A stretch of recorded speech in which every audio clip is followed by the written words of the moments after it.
vous allez bien. Alors aujourd'hui je reviens avec une vidéo un peu spéciale, c'est ma première vidéo de ce type et je pensais faire plusieurs vidéos dans ce genre, enfin style un peu conseil, explication sur certains thèmes. Donc là c'est une vidéo comme vous le verrez sur le titre qui est sur les essais bébés. Donc on m'a posé pas mal de questions et on m'a demandé de faire ce genre de vidéo parce que je sais que quand on essaie d'avoir un bébé, on est en recherche d'informations. Donc la plupart des filles qui me suivent sont déjà enceintes, donc peut-être ça vous intéressera pas, mais pour voilà, les filles qui recherchent ce type de vidéo, je me suis dit que ça pouvait être sympa de leur faire pour expliquer un peu moi ce que je sais, ce que j'en sais et donner un peu mon expérience et mes petits conseils par rapport à ça.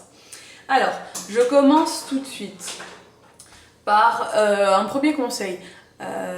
Lorsque vous avez décidé d'arrêter la pilule et de vous lancer dans les essais bébés, la première étape c'est d'essayer déjà de connaître son cycle. Pour connaître son cycle, c'est bien de télécharger des applications ou d'avoir un agenda, mais bon c'est vrai que maintenant il y a plein d'applications qui sont bien, que ce soit sur iPhone ou sur Android. Moi je sais que j'en avais téléchargé une où vous notez vos dates de règles. Donc après ça calcule vos cycles automatiquement, donc c'est bien déjà de déterminer combien de jours fait votre cycle, si vous avez des cycles réguliers ou irréguliers, et c'est des informations qui sont importantes aussi à communiquer après à votre gynécologue quand vous allez le voir. Si vous allez voir un gynécologue après au bout de quelques temps, ça peut être voilà, bien de lui dire j'ai des cycles de temps de jours, etc. Donc voilà, ça c'est déjà la première étape, télécharger une application où vous allez pouvoir noter en plus tous les petits symptômes que vous allez pouvoir ressentir tel et tel jour. Donc vous, ça vous fait un historique de vos cycles. Donc ça, voilà, il est important déjà de comprendre comment fonctionne un cycle quand on a envie voilà, de faire les choses un peu... parce que c'est vrai que quand ça met plusieurs mois à venir, on devient un peu parano, hein, c'est un peu le sentiment qu'ont la plupart des filles. Alors il y a des filles qui prennent ça très zen, mais la plupart qui sont vraiment en essai depuis quelques mois, elles cherchent à comprendre et elles veulent faire les choses comme logiquement, voilà, pour que ça arrive le plus vite possible. Donc comprendre son cycle. Donc déjà un cycle, il peut varier, la durée du cycle peut varier d'une personne à l'autre, donc ça peut aller en moyenne, hein, en général, entre 23 jours et 35 jours. On dit qu'un cycle normal, il dure entre 23 et 35. En dessous, ce sera un cycle qui est un peu court et au-dessus, un cycle long.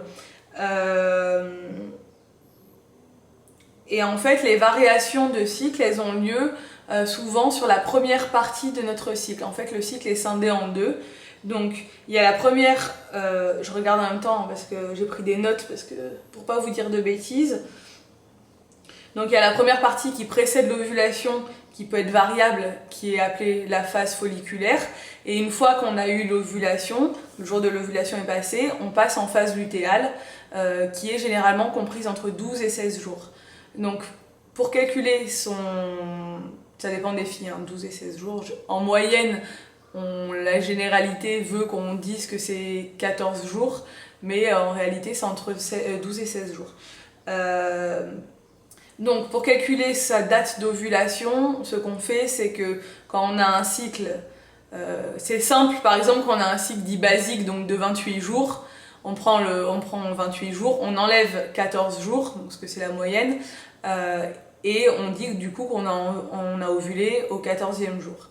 Mais lorsqu'on a un cycle qui fait par exemple 31 jours, donc moi c'était mon cas, 31 jours, on enlève 14 jours à 31 et ça fait 17. Donc c'est à dire que je pensais, ma date d'ovulation a été calculée par rapport à ça. Donc voilà, moi par exemple j'avais des cycles très réguliers de 31 jours, donc j'étais censée ovuler au 17e jour.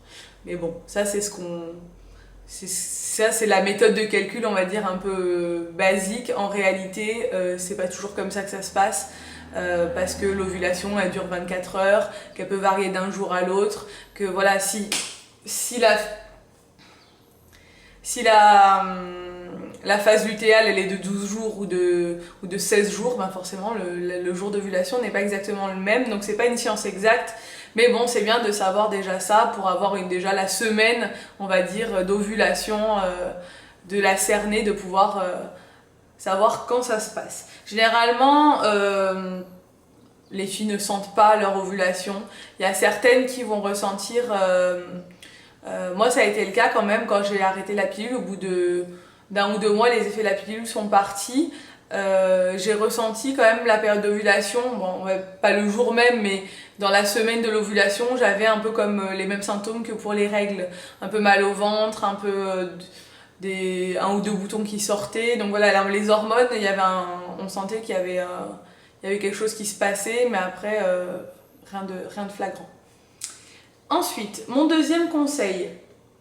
Donc, il existe des tests d'ovulation. Donc moi, quand j'ai commencé quand j'ai arrêté la pilule, dès le premier mois, bon moi j'étais à fond, hein, j'étais au taquet, j'ai acheté des tests d'ovulation parce que je connaissais pas mes cycles, j'avais toujours été, ça faisait des années que j'étais sous pilule, donc j'avais des cycles sous pilule, donc je connaissais pas la durée de mes cycles, et du coup je voulais, moi je m'étais dit ouais dès le premier mois, hop, je vais y arriver, donc je voulais mettre toutes les chances de mon côté, donc j'avais acheté les tests d'ovulation Clearblue, qui coûtent 40 €, donc franchement ça vaut pas la peine. Surtout que pour moi ça n'a pas marché, c'est-à-dire que c'est des tests d'ovulation qui coûtent super cher, et il y a un petit smiley qui apparaît en fait, il y a un petit smiley clignotant qui apparaît quelques jours avant l'ovulation, et quand il devient fixe, donc il sourit et il clignote quelques jours avant l'ovulation, et quand il devient fixe c'est qu'on est en train d'ovuler, sauf que moi il devenait jamais fixe, donc il faisait que clignoter, il a fait que clignoter pendant il y a je sais plus combien de tests en fait dans la boîte qu'on est censé faire chaque jour, et toute la durée des tests, moi il faisait que clignoter. Donc bon, peut-être que j'avais pas ovulé ce mois-là, mais bon, pour moi déjà c'était pas fiable et j'ai pas pu repérer mon ovulation grâce à ça. Donc, et puis 40 €, se mettre 40 € de tests d'ovulation tous les mois, je trouve ça un peu ridicule. Donc je l'ai fait une fois et après j'en ai pas racheté.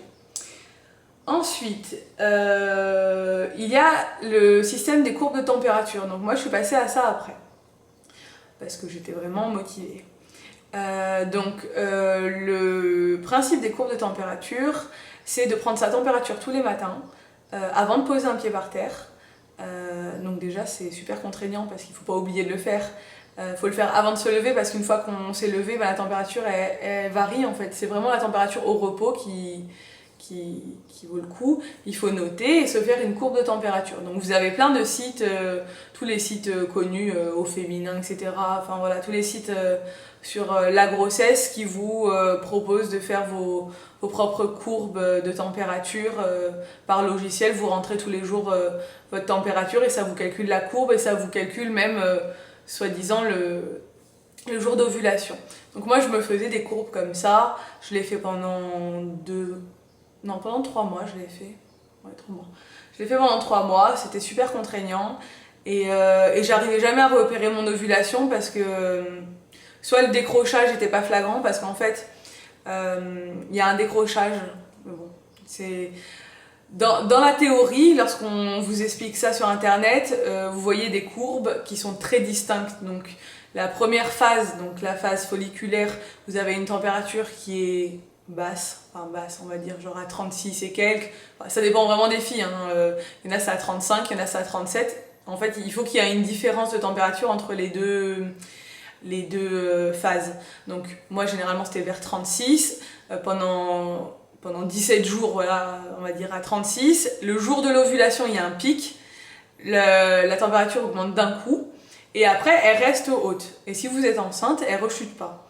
Elle reste haute jusqu'à la fin du cycle. Et si elle rechute quelques jours avant la date prévue des règles, c'est que vous n'êtes pas enceinte. Donc moi, ça dépendait des mois. Il y a des mois où la courbe, on voyait bien un décrochage, mais après, 2 jours après, j'avais encore un décrochage, donc on ne savait pas vraiment si j'avais ovulé, pas ovulé. Et du coup, voilà, la température, elle restait souvent haute jusqu'à la fin, puis en fait, c'est juste le jour des règles où elle chutait, donc bon, c'était vraiment... c'était compliqué, c'est-à-dire que ça nous fait des fausses joies, et puis c'est contraignant, et puis on se prend la tête avec ça, et à faire des courbes, etc. Et bon, et ça marche bien pour certaines personnes. Si vous avez vraiment 2 plateaux distincts, avec vraiment 2 températures distinctes, ça vous permettra de repérer votre ovulation, donc ça peut être intéressant de le faire. Mais honnêtement, moi au bout d'un moment j'en avais marre de le faire quoi. Et, et après, bon voilà. Du coup, c'est une méthode comme une autre pour déterminer votre ovulation. Bon, c'est peut-être mieux de faire ça parce que ça coûte quand même beaucoup moins cher d'acheter un thermomètre que de que d'acheter des tests d'ovulation, hein. Donc ça sera peut-être plus fiable du coup de faire ça. Et donc voilà. Ensuite, les tests de grossesse. Donc les tests de grossesse, il en existe de toutes sortes et de toutes marques et prix. Donc je vais commencer parce que voilà, moi j'étais pas du tout patiente, donc j'ai testé je crois tous les mois. Donc j'ai commencé par les Clear Blue digital qui dit enceinte, pas enceinte, etc. Donc le test qui coûte cher, voilà pareil, hein, en pharmacie, je sais plus le prix mais bon je crois que c'est une dizaine d'euros ou un truc comme ça. Ça fait cher quand on en achète plusieurs. Et après je suis passée au test à bandelette et en fait je me suis rendu compte que c'est beaucoup plus fiable parce que les tests Clear Blue qui sont censés détecter tant de jours avant, en fait vu que c'est digital, des fois ça détecte pas quoi. Donc enfin, de toute façon un test quoi qu'il arrive, il n'y a pas de... C'est très très rare qu'il y ait des faux positifs. Donc si le test est positif, c'est que vous êtes normalement enceinte. Même s'il faut le faire confirmer par une prise de sang, mais c'est très très rarement faux positif. Par contre, il y a des faux négatifs assez fréquemment. C'est-à-dire que des fois c'est trop tôt et du coup ça décèle pas, il n'y a pas assez d'hormones donc ça décèle pas le fait que vous soyez enceinte et vous allez le refaire 2 jours après et en fait vous êtes enceinte. Donc il faut plus se fier, voilà, si vous avez un positif, dites-vous que c'est bon quoi, il n'y aura pas de souci. Moi, si je peux vous conseiller des tests, c'est des tests que j'ai achetés sur Leclerc Drive qui coûtaient 1 euro le test et c'est avec ça que j'ai vu quand j'étais enceinte. C'est des tests à bandelette et à bandelette c'est bien parce que même si vous êtes enceinte de très très peu, la bande elle est très claire et du coup on voit quand même enfin vous voyez quand même que vous êtes enceinte. Vous allez voir une deuxième bande très très claire apparaître, mais à partir du moment où il y a une deuxième bande qui apparaît, même si elle est très claire, vous êtes enceinte. Donc, et puis 1 euro, on peut se faire un stock, c'est bon quoi. Moi je sais que j'en prenais 2-3 sur mon Leclerc Drive quand je faisais des Leclerc Drive, et puis après voilà, j'en avais. Puis après c'est bien, c'est rassurant voilà, d'en avoir plusieurs quand on attend la nouvelle. Voilà, ensuite, bon, il y a des petits trucs un peu communs qu'on nous dit de faire, donc il y a de faire la chandelle après le rapport, donc bon moi je le faisais, hein. Je pense qu'on a tout fait, enfin je faisais pas la chandelle mais j'évitais de me lever de suite après, voilà, c'est le genre de truc, voilà, qu'il faut pas faire pipi juste après, mais en fait ça c'est... Bon, voilà. Même si on le fait parce qu'on se dit qu'on met plus de chance de notre côté, en fait ça joue pas du tout, hein, parce que moi quand je suis tombée enceinte, je faisais plus attention à ça et en fait ça a quand même marché, il n'y avait pas eu de soucis. Il faut laisser faire la nature, on va dire, voilà. Même si bon, on veut mettre, c'est logique, hein, on veut tout faire pour que ça marche. Voilà, donc moi au niveau de mon expérience, je suis tombée enceinte au bout du 5e cycle. Donc c'est relativement rapide, sachant que j'ai pris la pilule pendant 8 ans, donc moi gynéco a trouvé ça super rapide, moi ça m'a paru super long. Quand on est en essai, il faut pas se décourager les filles. Ça peut mettre plusieurs mois à arriver, la moyenne française c'est 1 an, donc c'est quand même assez long. Et il y a plein de filles qui ont aucun souci et qui mettent 1 an et demi à tomber enceinte juste parce que voilà, il faut laisser faire la nature.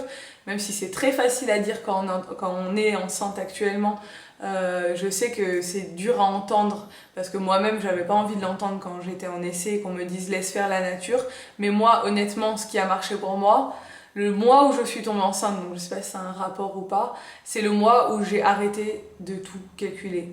J'ai arrêté, j'ai pas fait de courbe de température, j'ai pas fait de test d'ovulation, j'ai rien fait. Je suis partie en vacances, je me suis laissée vivre, voilà.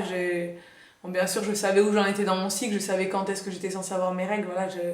je vais pas le nier et faire style j'avais tout oublié parce qu'on y pense quand même forcément, mais j'étais pas sûre.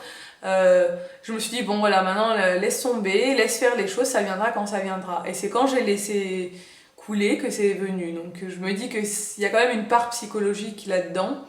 Et plus vous vous mettez la pression et plus vous pouvez faire un blocage là-dessus. Et c'est vrai qu'il y a des femmes qui ont du mal à avoir des enfants alors qu'elles n'ont aucun souci. Et le mari n'a aucun souci, il n'y a aucun problème. Après, si vous avez des problèmes d'infertilité qui ont été décelés, etc., cette vidéo, faut pas en tenir compte parce que je m'y connais pas du tout en termes de PMA, etc. Je m'y connais pas, je l'ai pas vécu, donc je peux pas vous donner de conseils. Mais la première année, généralement, on dit que voilà, il faut attendre au moins 1 an avant de commencer à envisager de faire des tests un peu plus poussés. On se donne 1 an pour que ça marche, et il n'y a pas de raison d'avoir de soucis particuliers. Des fois, voilà, c'est juste que psychologiquement, il y a un blocage qui est fait, ou que c'est la nature, quoi. Il faut que ça tombe pile au bon moment, que les deux se rencontrent pile au bon moment. Donc voilà, l'ovulation, généralement, elle dure 24 heures. Les spermatozoïdes, on dit qu'ils peuvent vivre jusqu'à 3 jours. Donc bon, après, je pense que c'est juste en termes de rencontre. Il faut que ça se passe au bon moment dans le mois. Et puis, c'est un peu un coup de chance, voilà. Mais il faut pas trop se prendre la tête. Et c'est vrai que c'est difficile parce que quand on essaie d'avoir des enfants, on pense plus qu'à ça. Et la plupart des filles, ça devient une obsession. On a envie que ça arrive vite, vite, vite. Mais après, c'est comme tout dans la vie, on est toujours pressé. Voilà. Après, quand on est enceinte, on a l'impression que ça dure 100 ans. Pareil, hein, quand vous allez tomber enceinte, les premiers mois, c'est super long, on a l'impression que ça avance pas. Et puis voilà, moi, je fais la fin de ma grossesse et je me dis maintenant, en fait, c'est passé super vite. Donc après, une fois que ça se déclenche et que ça marche, après, voilà, il y a tout qui roule. Voilà, il faut pas se prendre la tête avec ça, même si voilà, c'est pas toujours facile. Enfin voilà, moi j'espère que cette vidéo vous aura peut-être un peu plus éclairé ou au moins rassuré, réconforté, enfin je sais pas. Donc n'hésitez pas à me poser des questions si vous avez des questions à me poser. C'est un sujet qui est assez intéressant et c'est vrai qu'on n'en parle pas assez sur YouTube, je trouve. Donc voilà, j'espère que cette vidéo vous a plu et je vous dis à bientôt. Ciao!